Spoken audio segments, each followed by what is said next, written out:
guess for me, just to add to that, I don't really look at the tech side of it as much. I think what I use this analogy. My family is constantly struggling, trying to figure out what I do for a living.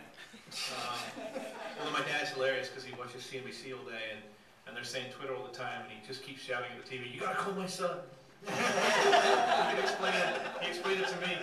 So I kind of, the way I look at, so I'm sitting down so you can't see, but I have a pretty good beer belly, and I love beer, and I make my own beer. I run a beer company next week. I didn't tell you that.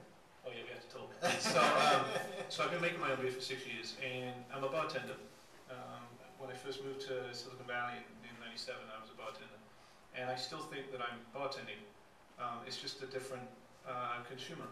And what I do for a living is no different than the bartenders in pubs. You go to these pubs and you can get that beer at any other pub in the city, but you chose to go to that pub because the quality of the lines and the beer coming out and the person serving it to you listens to your story, and you can sympathize with this person. You have a human connection with this bartender, and that's the reason you chose that bar over the bar next door. And that's really how I approach my job. So the whole tags and speeds and feeds and how I make that happen, people don't need to know.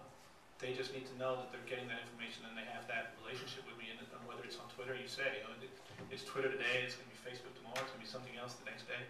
But it all comes down to that same base thing, which is a human relationship. And that's what people expect out of their brands now. They're not buying products. They're buying lifestyles. The people don't go into the Apple store because they want to buy a computer. They want that.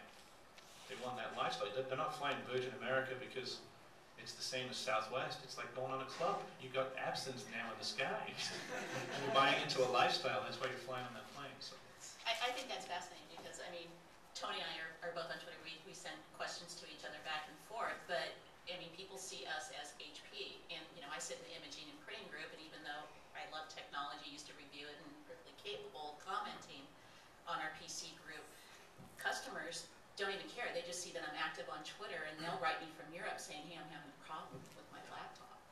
And I'm in Portland, Oregon, and I'm in the imaging and printing group. I respond. I don't care. I respond, and then I'll send Tony a DM and say, "It's all yours, baby." Yeah.